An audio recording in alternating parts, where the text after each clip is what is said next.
Dalam beberapa menit ke depan kamu akan tahu apa itu saxophone, bagaimana cara kerjanya, dan aku akan jelasin gimana cara belajarnya yang paling efisien.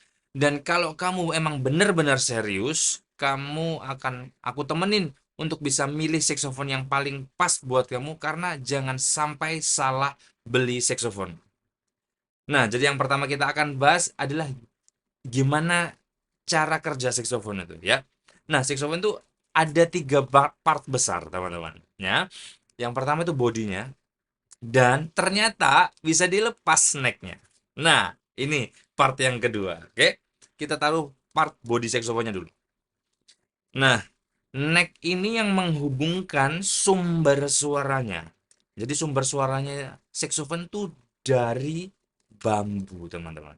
Nah, nih kalau aku mau zoom sedikit, ini adalah sumber suaranya. Namanya reed. R-E-E-D. Oke. Nah, jadi ceritanya teman-teman pernah tahu nggak sih kalau dulu itu ada orang namanya Franz, namanya sampai ada sisirnya, Franz sisir. Jadi dia ceritanya bawa sisir sama kresek. Tahu nggak sih kresek yang buat buang sampah buat apa itu? Jadi sisir dikasih kresek terus ditiup. Tapi suaranya mirip banget sama saxophone. Prinsip kerjanya sama banget. Jadi ada sesuatu yang bergetar dan menghasilkan suara.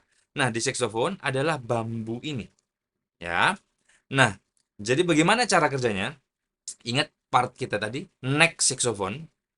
Nah, ini kita masukin mouthpiece. Ini adalah kalau di vokal pita suaranya. Zoom dulu nih, keren ini. Karena apa? Ini adalah bagian saxophone yang menentukan karaktermu. Jadi kamu mau suaranya gendut, suaranya bright, suaranya dark, suaranya kayak gimana karakternya dari sini.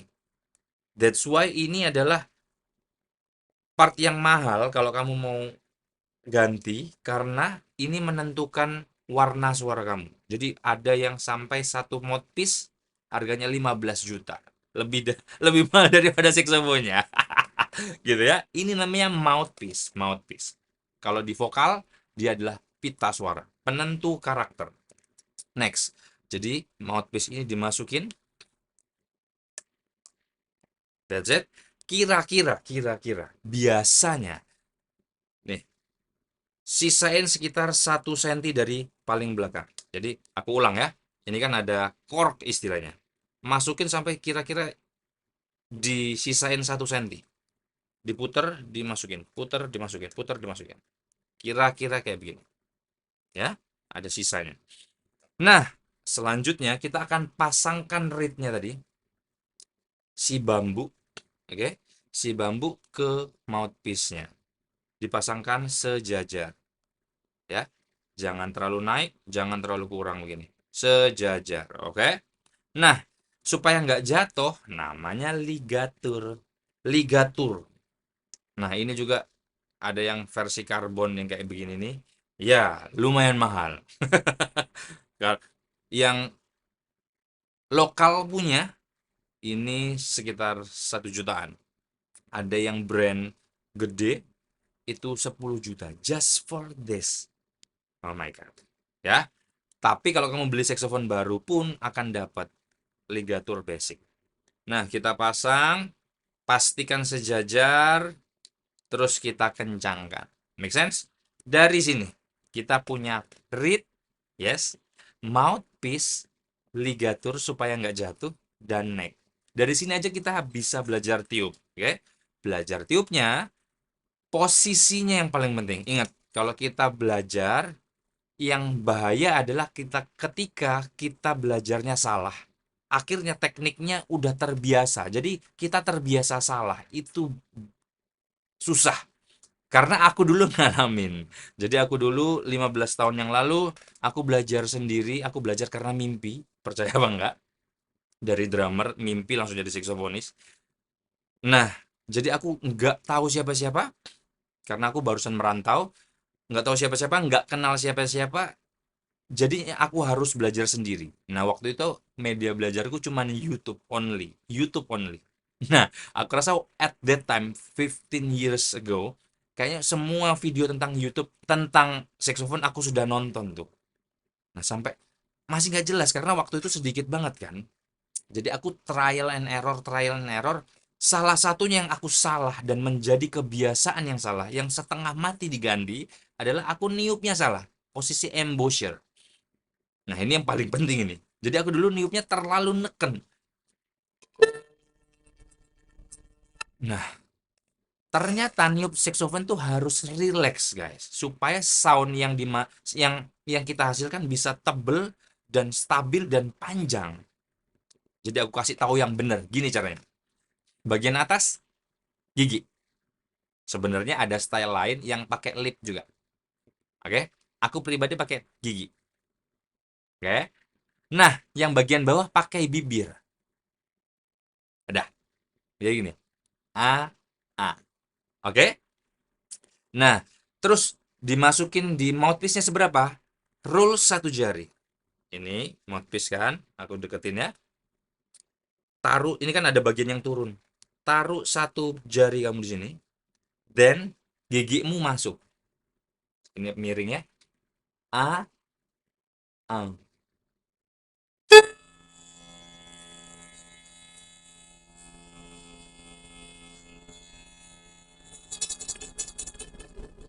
Harus stabil. Jangan terlalu neken. Tak kasih tahu. Hasilnya ketika kita terlalu neken.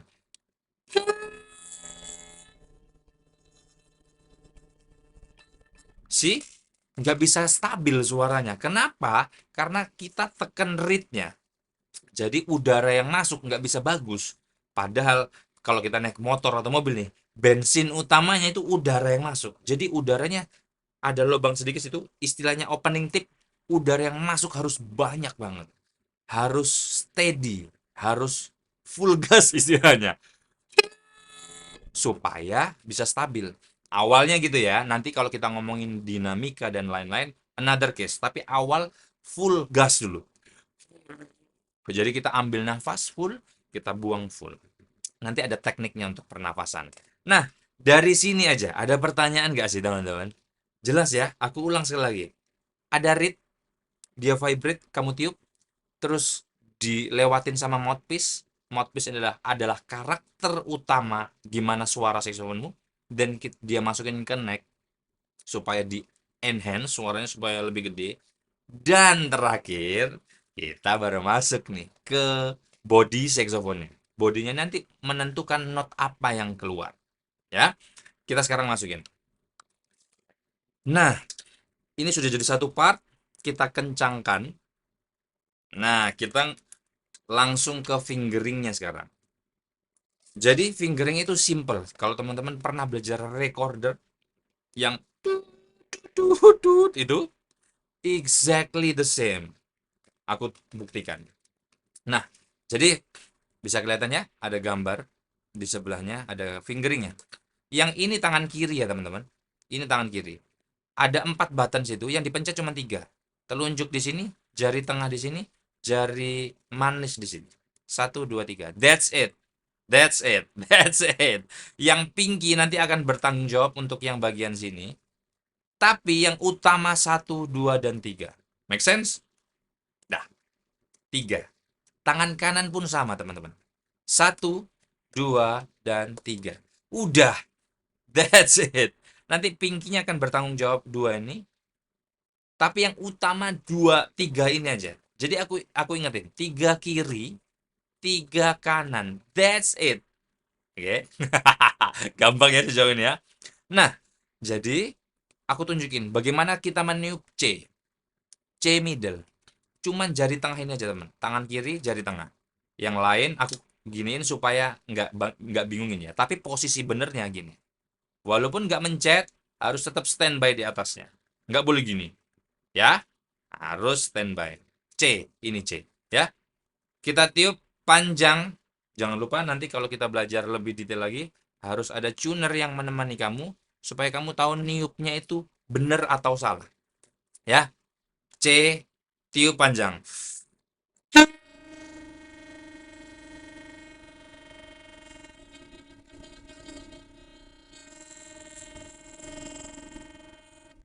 Barusan aku contohin niup yang salah dan benar ya. Ini adalah C middle. Make sense? Nah, selanjutnya kita akan tiup B. Nah, ya, telunjuk. Kita tiup.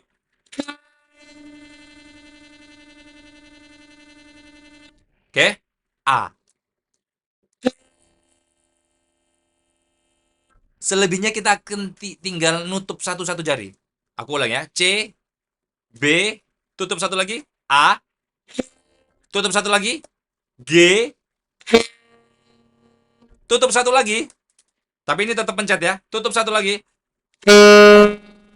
Ini F, tutup satu lagi. Tebak ini apa? Yes, ini E.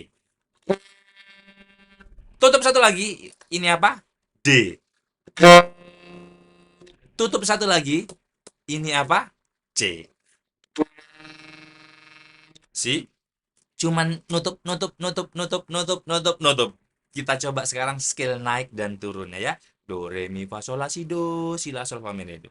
Kita start dari C low ya. 3 3 1.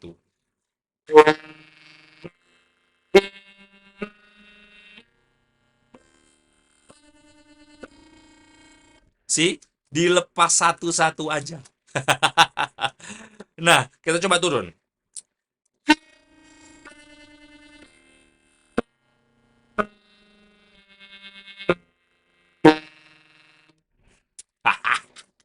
Cuman 3 3. Udah ini aja.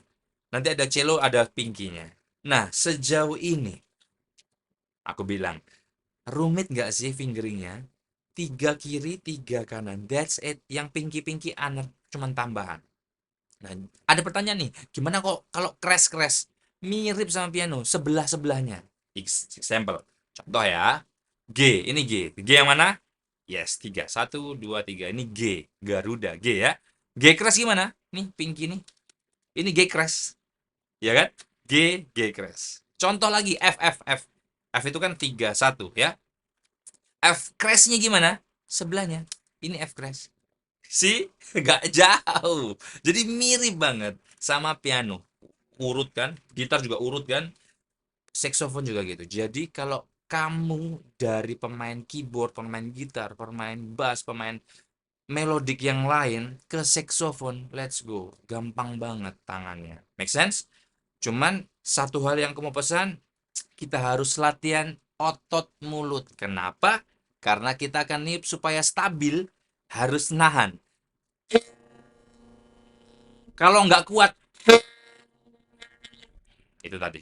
Rata-rata kalau kita awal belajar itu kira-kira satu nafas 5 ketuk, 6 ketuk, selebihnya akan mulai goyang tuh. Nah, itu fungsinya kita latihan istilahnya long tones. Tambah lama kita akan tambah panjang niup stabilnya. Tambah kuat, tambah kuat, tambah panjang, tambah kuat, tambah panjang. Otot mulut. Make sense? Sejauh ini dari reed, dari mouthpiece, dari ligatur, masuk ke neck, masuk ke saxophone, fingeringnya cuma 3 sama 3. Ada pertanyaan nggak sih? Ya, aku rasa ini sudah sangat-sangat jelas untuk awal banget ketika kamu mau belajar saxophone. Next step, kalau kamu emang beneran suka dan pengen serius belajar saxophone, gini cara milih saxophone pertama kamu. Balik lagi, ketika milih saxophone, budgetnya berapa dan kelasnya apa? Aku tunjukkan semuanya. Yang pertama, ketika kita milih saxophone, ada 3 kelas teman-teman. Beginner level, intermediate level, dan profesional model. Ya, beginner, intermediate, pro.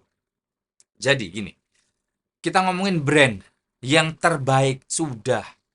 Kita sama-sama mengakui Yamaha sudah. Jadi Yamaha itu bukan cuma jualan motor ya, enggak. Dia punya alat musik, salah satunya saxophone dan itu the best.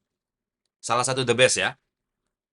Nah, Yamaha itu sudah alatnya tidak mungkin cacat karena yang murah itu cacat. Bisa kemungkinan cacat. Aku pernah yang dapat cacat masalahnya. Makanya aku bisa cerita. Yang Yamaha itu pasti bagus, gampang banget ditiup, fingeringnya nyaman, tapi mahal banget harganya. Beginner levelnya, beginner. Sekarang di Oktober 2025. Dengar-dengar itu 18 jutaan. Beginner. 18 juta.